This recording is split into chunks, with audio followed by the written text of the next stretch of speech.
Bismillahirrahmanirrahim.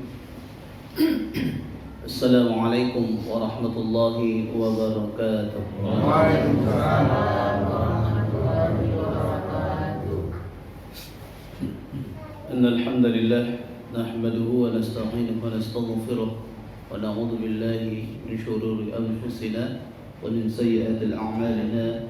May yahdihillahu fala mudilla lahu wa may yudlilhu fala hadiya lahu. Asyhadu an la ilaha illallah wahdahu la syarika lahu wa asyhadu anna Muhammadan 'abduhu wa rasuluhu sallallahu alaihi wasallam la nabiyya ba'dahu. Rabbi shrah li sadri wa yassir li amri wahlul 'uqdatam min lisani yafqahu qawli. Rabbi yassir wa la tu'assir bi tamamil khair. Hasbunallahu wa ni'mal wakeel wa la haula wa la quwwata illa billahil aliyyil 'azim. Segala puji bagi Allah Subhanahu wa taala atas nikmat rahmat yang selalu Allah anugerahkan, Allah berikan kepada kita semuanya.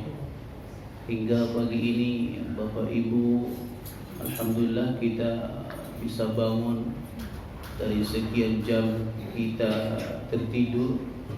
Ya, ada orang tertidur gak bangun lagi. Kita sangat bersyukur.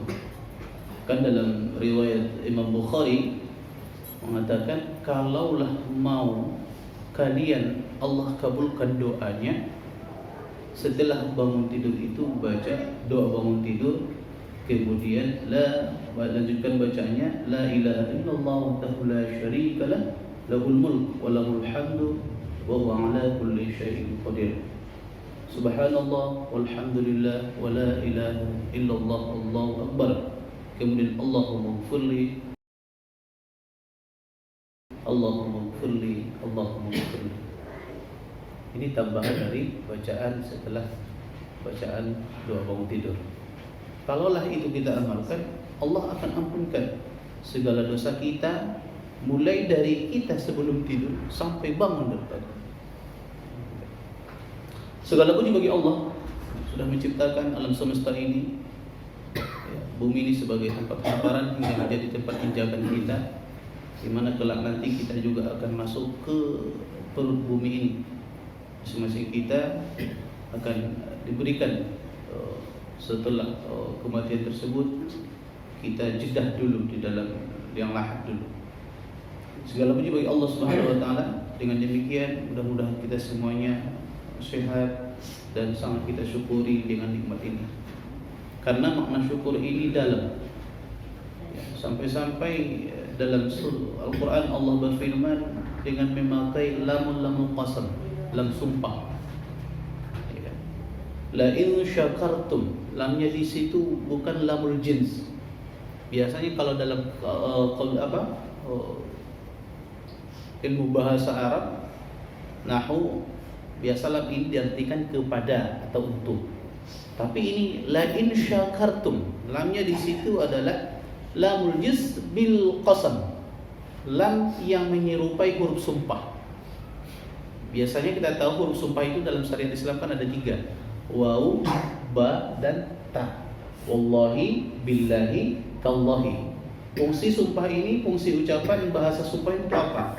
Jika seorang bersumpah, berani dia, wallahi ini adalah jam saya, sekalipun jam itu jam curiannya, kita harus percaya. Kenapa? Karena kata-kata sumpah dalam syariat itu sudah kata-kata yang tertinggi. Kalau dia berbohong bagaimana? Tapi dia beranikan sumpah, belum di akhirat pun, di dunia sudah Allah berikan kafarahnya atau hukumnya. Maka dalam syariat hukum sumpah itu dibayar dengan 3 kali berpuasa berturut-turut. Jika kita pernah bersumpah, tapi padahal itu bukan milik kita, bagaimana caranya lagi? Atau pernah kita bohong istri kita? Ya kan, misalkan dia dapat mungkin bukti transfer duit di dompet kita, abang transfer ke siapa nih? Kayak gitu. Supaya waktu itu aman, enggak berantem, demi Allah deh, ini ditransfer untuk kakak saya. Padahal tidak, kan gitu. Bohongan seperti itu harus dibayar Bapak Ibu. Setelah kita minta maaf kepada si A-nya, tempat bersumpah faktor bersumpah tadi. Misalkan ke istri kita, minta dek, kemarin saya ini tuh ada kawan, akan gitu, ya pandai-pandai lah. Baru sumpah itu harus dibayar. Bayarnya bagaimana? puasa sumpah 3 hari berturut-turut. Makanya untuk bersumpah dengan menggunakan wow, wallahi, billahi, tallahi, jangan sekali-kali kita gunakan sebagai menutupi kebohongan. Maka itu kafarahnya nanti akan besar. Kembali tadi, la in syakartum, sesungguhnya kata Allah, la in syakartum la azidannakum, sesungguhnya orang yang bersyukur atas nikmat yang kuberikan kata Allah, la azidannakum, sesungguhnya aku akan tambah. Maka sangat kita bersyukur Bapak Ibu atas nikmat kesehatan. Nikmat yang paling besar adalah iman, di samping itu adalah nikmat kesehatan. Kenapa? Karena sehat ini tak ternilai Bapak Ibu Bunda. Kita mati-matian cari harta, mengumpulkan duit, finansial, materi segala macamnya. Ketika Allah kasih satu penyakit saja, siapapun di antara kita, semua ini, masyarakat manusia ini akan berani dan akan mau rela habis harta itu asalkan sembuh. Itu pastinya Pak. Kita tengoklah, walaupun sebagai contoh artis Indonesia yang kaya, contoh kemarin siapa ya, Olga, kaya itu, ya kan? Sampai ada Julia Perez, kaya itu, artinya banyaklah penghasilannya. Tapi satu aja penyakit Allah kasih, tak Allah izinkan untuk sembuh, kemanapun mereka berobat akan mau, sampai ujung-ujungnya habis harta itu, ujung-ujungnya pun akan mati. Di tahun 2013 saya di Sumatera Barat Bapak Ibu, pemilik Sari Anggrek, itu toko buku kayak Gramedia. Bapak itu sering iktikaf di Masjid Baitul Rahmah di Semen Padang. Dulu saya imam di Masjid Semen Padang. Beliau ini ya cukup dikatakan kaya. Sampai-sampai istrinya sakit dan dirujuk dari rumah sakit M. Jamil waktu itu di Padang, harus pergi ke Malaysia, nggak tahu rumah sakit apa. Kemudian di bandara BIM, Bandara Minangkabau, tidak ada waktu itu jadwal pesawat ke sana, nggak ada Pak. Tapi ini penyakit semakin parah dan harus betul-betul ditangani, sehingga bapak ini relalah dia, maulah dia rental pesawat dari Padang ke Malaysia. Bayangkan bolak-balik sekitar mungkin hampir 1 M untuk rental pesawat ini. Ujung-ujungnya belum sampai di Malaysia udah meninggal. Pesawat tetap dibayar. Demi apa itu tujuannya? Supaya sembuh. Usaha tadi besar supaya sembuh. Berarti kesehatan yang Allah berikan kepada kita ini Bapak Ibu harus betul-betul kita jaga. Dari mana kita jaga? Ya, dari segi istirahat kita, pola makan kita. Kulu min thayyibati ma razaqnakum halalan thayyiban. Penyakit sekarang banyak. Semua para dokter sepakat bahwasanya sumber penyakit itu adalah di perut. Berarti kalau terkait pada perut, sumber penyakit itu semuanya adalah makan. Maka pola untuk makan kita pun harus kita jaga. Artinya untuk sekarang makanan itu sangat banyak ragamnya Pak. Penyakitnya pun sangat banyak ragamnya untuk datang. Maka kita jagalah kesehatan itu karena nilainya tinggi. Sallallahu alaihi wasallam kepada Nabi Muhammad sallallahu alaihi wasallam yang berlafazkan Allahumma salli ala Muhammad wa ala ali Muhammad. Mudah-mudahan kita semuanya mendapatkan syafaat dari Rasulullah sallallahu alaihi wasallam di hari yauma la yanfa'u malun wala banun illa man atallaha biqalbin salim. Di mana nanti kita dikumpulkan di padang mahsyar. Dalam satu riwayat kata Aisyah radhiyallahu anhu dari Rasulullah SAW, jarak matahari itu sejengkal dari kepala kita. Ya. Bagaimana? Sampai-sampai ditanya oleh Aisyah radhiyallahu anha, ya Rasulullah SAW, kalau seperti itu kondisinya dekatnya matahari ke kepala manusia, ke kepala kita, matikah? Ya Rasulullah tidak. Panas? Ya sangat panas. Sampai-sampai saking panasnya itu, seseorang akan berenang dia dengan air keringatnya sendiri. Karena saking panasnya. Saking panasnya keringat kita berkecucuran, berkeluaran. Sampai-sampai kita bisa berenang. Tapi saat itu ada 7 orang yang Allah berikan naungan. Salah satunya adalah seorang pemuda, seorang perempuan yang terpaut hatinya ke masjid. Ada 7 orang. Jadi dibaca di Suraja 7 orang yang Allah berikan naungan ketika tidak ada naungannya, kecuali naungan Allah Subhanahu wa Ta'ala. Yang terhormat Bapak Ibu pengurus masjid dan juga yang saya muliakan, Bapak, Bunda, Ibu, adik-adik semuanya, dan juga abang-abang saya. Mudah-mudahan pertemuan kali ini sebagai perkenalan bagi kita. Seperti yang disampaikan oleh Bapak Pengurus tadi, nama saya Baginda. Tapi kalau udah sampai di Padang, Bagindo ya Pak. Karena ada di namanya Bagindo Ajiscan. Kalau di Padang orang yang bilang saya Bagindo, tapi saya nggak mau. Gitu. Sampai-sampai pas pembuatan ijazah memo, saya sekolah SMA juga di Padang waktu itu. Ya sebelum dicetakkan dikasih formulir dulu Pak, simulasi ijazahnya. Dibuat Bagindo memang, Bagindo Harahap. Ya, nama saya Baginda Harahap. Asal kalau dari Gunung Tua, saya asal dari Gunung Tua. Tapi lama Sumatera Barat merantau aja, sekolah saja. Saat ini saya ngajar di Universitas Batuta dan juga di Cudnyadin dengan di Amik MBB Tanggulan. Tapi yang saya ajar ibu itu komputer, bukan dari agama.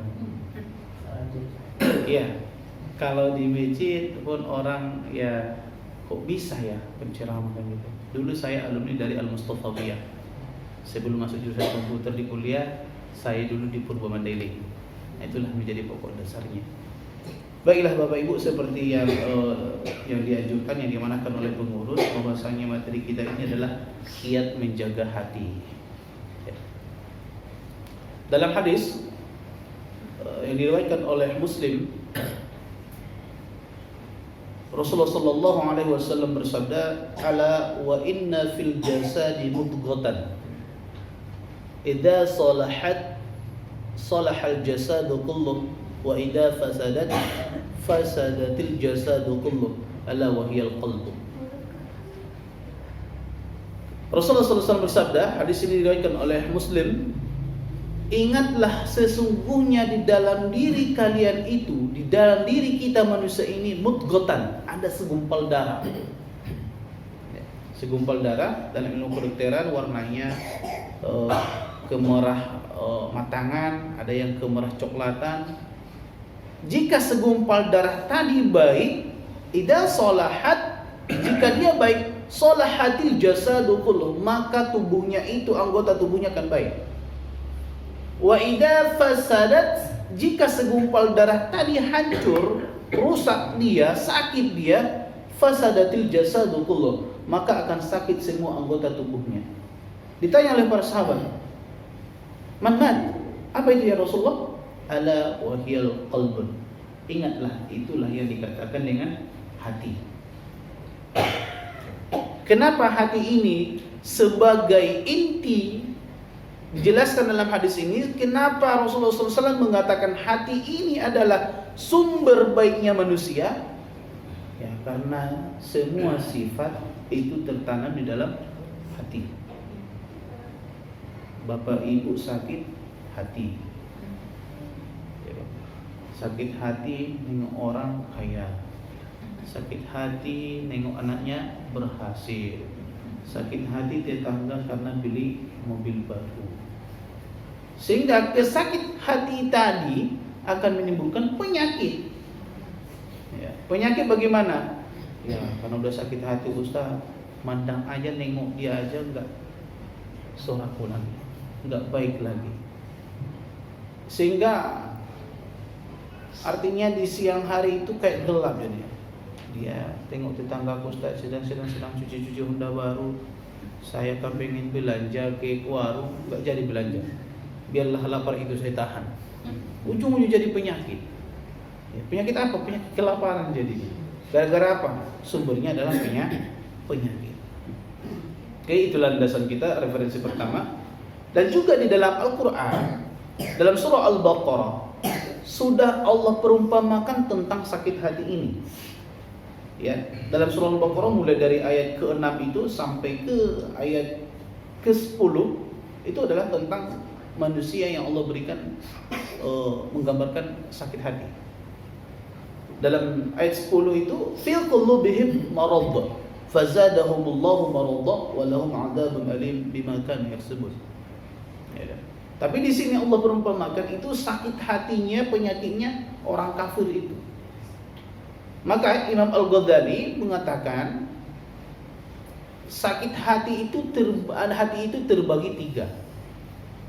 Ada qalbun salim, yang kedua ada qalbun marad, dan ada qalbul maut. Qalbun salim inilah hati yang sehat.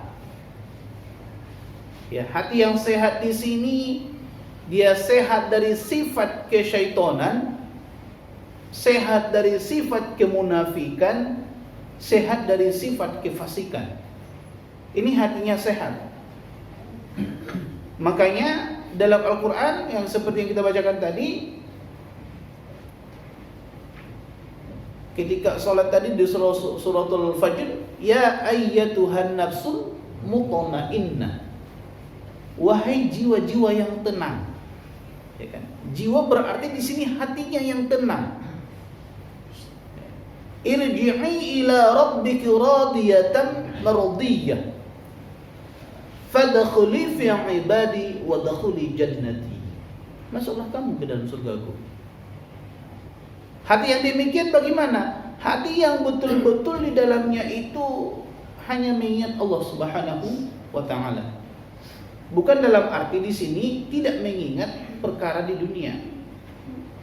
Artinya sifat kemunafikan, sifat kefasikan dia jauh dari hatinya. Dia enggak ada dengki sama orang, dia enggak iri hati sama orang. Makanya harus kita ingat cerita Rasulullah sallallahu alaihi wasallam waktu dia kecil. Dalam satu riwayat mengatakan waktu itu masih bayi, Rasulullah sallallahu alaihi wasallam itu dioperasi oleh malaikat. Ya kan? Yang dioperasi itu apa? Hatinya. Dalam hati itu dicabutlah oleh malaikat dari hati Rasulullah itu tempat bersamanya syaitan. Sifat-sifat iri, dengki, semua kemunafikan itu dia cabut, diangkat oleh malaikat, kemudian dicuci dengan air Zam-Zam. Makanya Rasulullah SAW itu ya beda dengan kita, betul-betul dia sudah dijaga oleh Allah Subhanahu Wa Taala dari kecil, sampai-sampai yang operasi hatinya itu malaikat. Kalau kita kan tidak, nggak ada yang operasinya. Makanya salah satu tujuannya syaitan itu kepada kita adalah untuk bersemayamnya mereka di hati ini. Makanya inna syaitana yajri maruddam. Sesungguhnya syaitan itu bisa mengalir, bisa masuk ke pembuluh darah kita. Kemana dia pergi? Ke hati ini. Maka seperti yang kita bacakan hadis tadi, sesungguhnya kalau hati ini sakit, maka kan sakitlah semua anggota tubuh kita.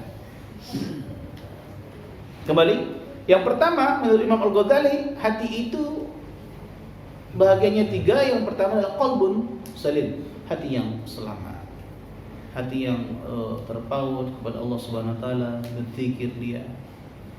Sampai-sampai Bapak Ibu, kalau sakit hati ke orang, istighfar aja. Saya nggak tahu sih apa ada orang ketika dia berzikir, dia tempelkan ke hatinya itu, baru dia berzikir. Supaya apa? Meredamkan rasa emosionalnya, meredamkan sakit hatinya. Memang ada pengaruhnya Pak. Coba nanti berzikir. Kalau kita kan berzikir ini supaya khusyuk itu kan agak sulit.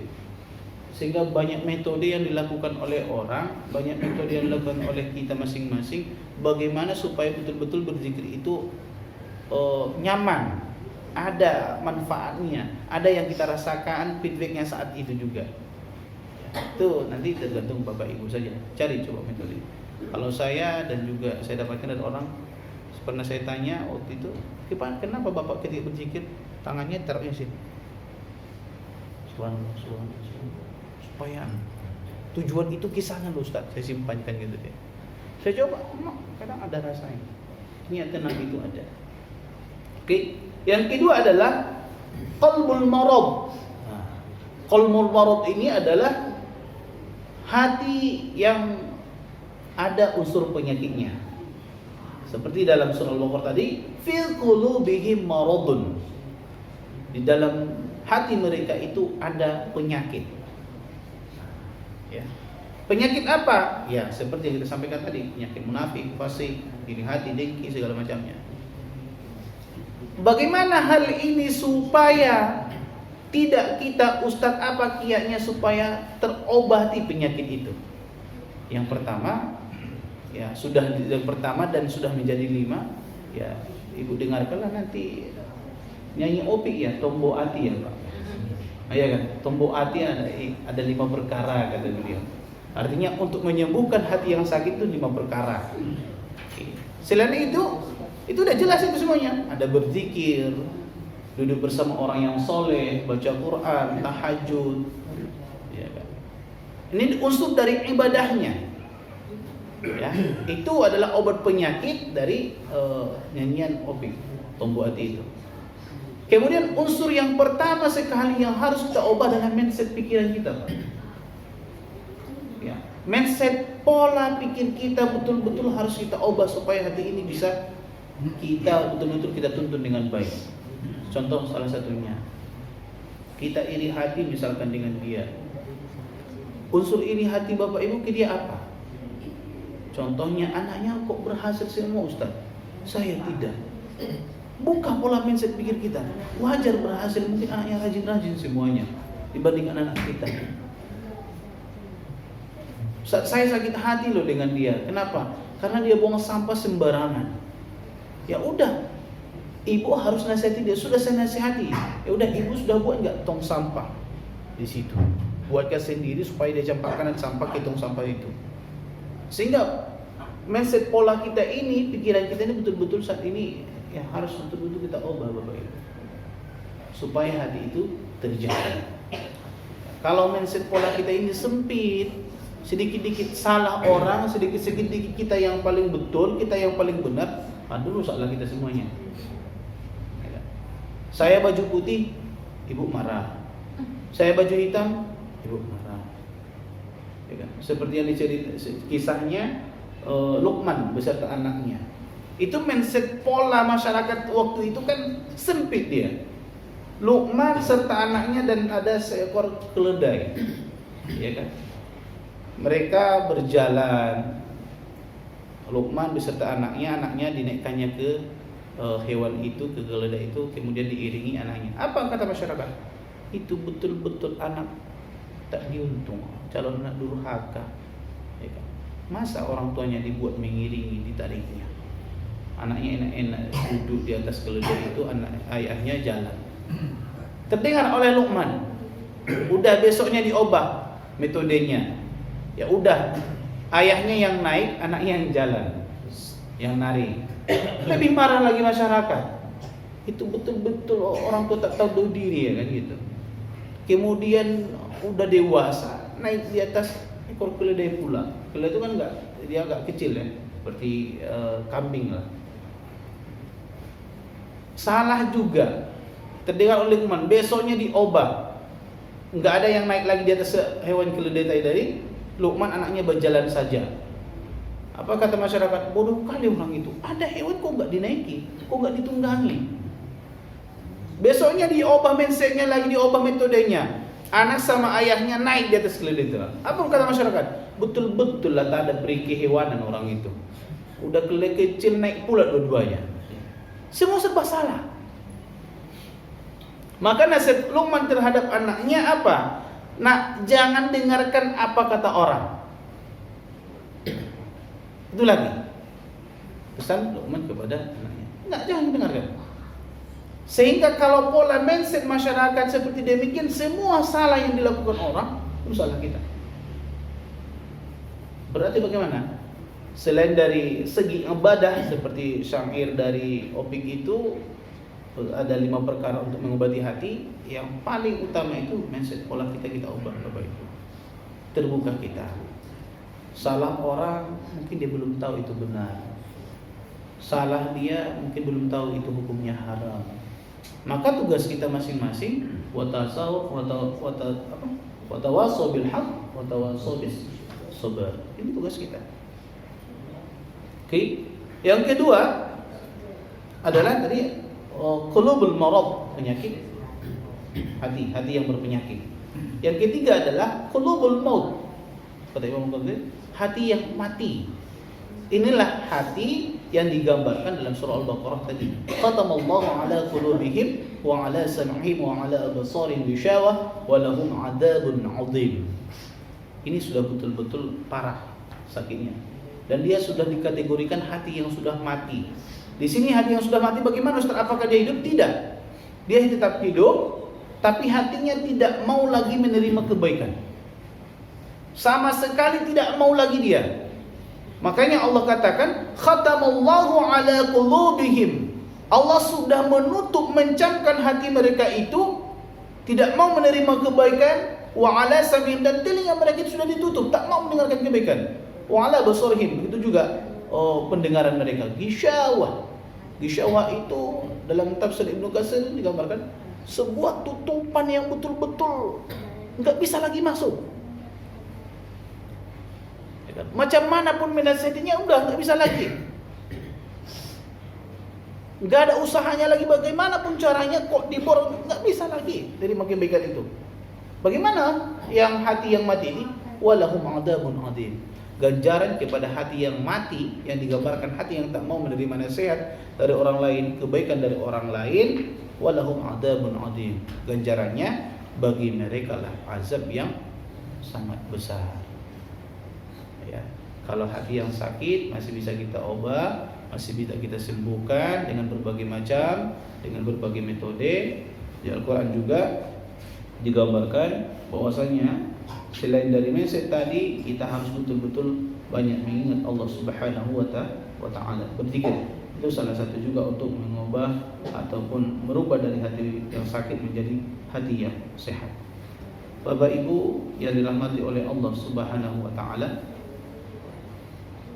sekitar 7 menit lagi nanti baru kita sampaikan dengan kita lanjutkan tanya jawab, diskusi saja supaya lebih ada feedback antara pengajian kita ini.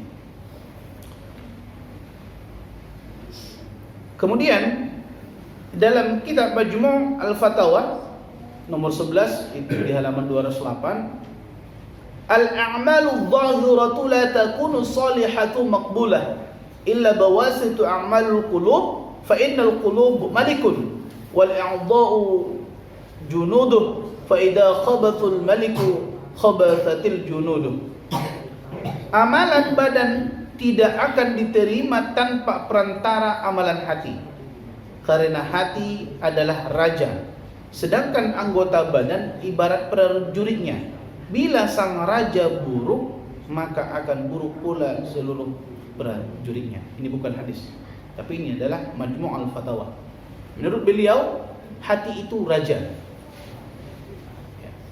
Maka ketika hati ini raja, maka kita baikkan raja ini. Kenapa demikian dia katakan raja?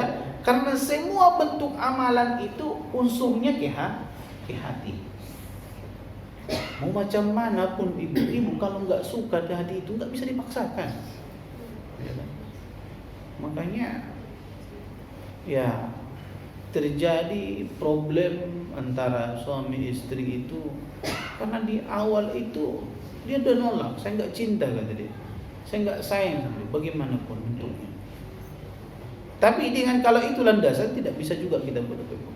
Sayang cinta itu dengan waktu berjalan beberapa pengaruh di situ sudah berkawan, pasti akan tumbuh. Ya. Maksudnya di sini adalah ketika kita sholat pun niat pasti akan ditanamkan ke hati. Innamal a'malu binniyat. Mau apapun pekerjaan Bapak Ibu harus disokong dengan hati. Apapun bentuk pekerjaan profesi kita, kalau hati kita nggak ikut sertakan, bosan kita kerja itu Pak. Sangat bosan. Saya ngajar di setara dengan universitas ini baru 2 tahun. Dulu saya nggak suka ngajar. Apalagi waktu tahun 2014 sampai 2016 saya ngajar di SMK, SMA, SMP di Padang. Betul-betul kalau nggak disertakan hati itu, dongkol. Kenapa? Anak bandel-bandel pula. Bosan jadi, malas ke sekolah. Tapi kalau dibawakan ke hati, ya bagaimana lagi? Mindset pikiran buka mungkin inilah sudah Allah janjikan profesi saya. Ini bukan mau saya, ini maunya Allah Subhanahu wa Ta'ala, harus saya seorang pengajar. Maka dengan demikian otomatis kita bawakan ke hati, udah enak-enak aja bawaannya gitu. Artinya bawaannya akan menjadi nyaman. Tapi ketika suatu profesi itu enggak kita ikut sertakan hati, udah enggak bakal sukses Bapak Ibu. Artinya sebulan pasti resign, keluar dari pekerjaan. Kenapa? Kan enggak senang, enggak suka pekerjaan itu. Begitu juga ya terlebih-lebihnya kaum hawa ini, kaum perempuan ini, apa saja bawaannya ke hati. Seorang ibu kenapa istilahnya mudah nangis? Karena sedikit-sedikit bawaannya ke hati. Maka dengan demikian dalam satu pernah saya baca jurnal untuk firasat seorang laki-laki dengan perempuan itu lebih identik jauh betulnya itu firasat seorang wanita dari laki-laki, Pak. Kenapa? Karena mereka lebih besar akan menuntunkan sesuatu melalui hati dari kita laki-laki. Ya, itu pernah saya baca jurnal sebuah artikel. Ya kalau di apa itu kan ada buku, ada jurnal. Tapi kalau di kum nilainya itu lebih tinggi jurnal. Itu diteliti bahwasanya perempuan itu firasatnya itu, kebaikan itu, feelingnya ke depan itu lebih baik, persenannya lebih tinggi daripada firasat seorang laki-laki. Jadi kebaikan apa? Perempuan lebih cenderung menggunakan hati mereka dalam bekerja. Kalau kita kan pikiran, manfaat, untung. Laki-laki sering kalau berbuat ini apa manfaatnya, ini apa keuntungannya. Kalau perempuan tidak, mereka lebih cenderung ke apa kata hati mereka. Tapi tidak tertutup kemungkinan juga untuk kita laki-laki, bagaimana supaya hati ini menjadi malikun, raja dalam diri kita ini, supaya anggota tubuh kita ini baik. Bapak Ibu yang dirahmati oleh Allah Subhanahu wa Ta'ala, masalah hati ini ya kita masih sama-sama punya hati. Ya, apa yang menjadi problem nanti kita tanya jawab saja. Mungkin sampai di sini saja dulu saya sampaikan. Bapak Ibu, sama-sama kita berdoa kepada Allah. Moga-moga hari ini kita mendapatkan kesuksesan, rahmat nikmatnya selalu Allah berikan kepada kita menjadi hamba-hamba yang soleh. Hati ini yang sombong kita tundukkan kembali, kita rendahkan kembali, bahwasanya yang sombong itu adalah Allah. Yang berhak untuk sombong adalah Allah, yang berhak untuk kaya itu semuanya adalah Allah. Siapa yang menghukum siapa saja itu adalah semuanya Allah Subhanahu wa Ta'ala. Maka kita mohon kepadanya, kita tundukkan hati ini dengan berdoa. Saya pimpin dari sini. Bismillahirrahmanirrahim. Ila hadratin Nabi Mustafa Muhammadur Rasulullah sallallahu alaihi wasallam wa ala alihi wa sahbihi wa dhurriyyatihi wa qarabatihi wa wasallam ya rahman li niyatina al-Fatihah. Bismillahirrahmanirrahim. Alhamdulillahirabbil alamin arrahmanir rahim maliki yaumiddin. Iyyaka na'budu wa iyyaka nasta'in ihdinas siratal mustaqim siratal ladzina an'amta 'alaihim ghairil maghdubi 'alaihim waladdallin. نعوذ بالله من الشيطان الرجيم. بسم الله الرحمن الرحيم. الحمد لله رب العالمين والعاقبة للمتقين والصلاة والسلام على أشرف الأنبياء والمرسلين وعلى آله وصحبه أجمعين. الحمد لله الذي على نعمة الهداية. الحمد لله الذي على نعمة التوفيق. اللهم يا رحمن يا مقلب القلوب ثبت قلوبنا في طاعتك وعلى دينك. اللهم اجعل في قلبنا نورا وفي نفسنا نورا وعن يميننا نورا وعن يسارنا نورا ومن فوقنا نورا ومن تحتنا نورا ومن أمامنا نورا ومن خلفنا نورا واجعل لنا يا رحمن في قلوبي وفي جسدي نورا يا رب العالمين. اللهم إنا ظلمنا في نفسنا ظلما كثيرا فاغفر لنا يا الله مغفرة منك وإنه لا يغفر الذنوب إلا أنت يا رحمن. Wahai Rahman, wahai Dzul Jalali wal Ikram, Engkau yang berhak untuk membolak-balikan hati kami. Tapi kami minta kepadamu ya Rahman, tetapkanlah hati ini agar terpaut kepada Engkau yang selalu mengenal Engkau ya Allah ya Dzul Jalali wal Ikram. Jaga hati kami ini dari sifat-sifat kemunafikan, Ya Allah, Ya Rahman, angkatlah tempat bersemayamnya syaitan dalam hati ini, dalam segi kemunafikan, kefasikan. Jadikanlah hati kami hati yang salim, hati yang mutmainnah, di mana Engkau akan berikan surga kepada kami. Amin ya Rahman, amin ya Dzul Jalali wal Ikram. Rabbana atina fid dunya hasanah wa fil akhirati hasanah wa qina adzabannar. Walhamdulillahi rabbil alamin. Wa'tabiru ya ulul absar. Assalamualaikum warahmatullahi wabarakatuh.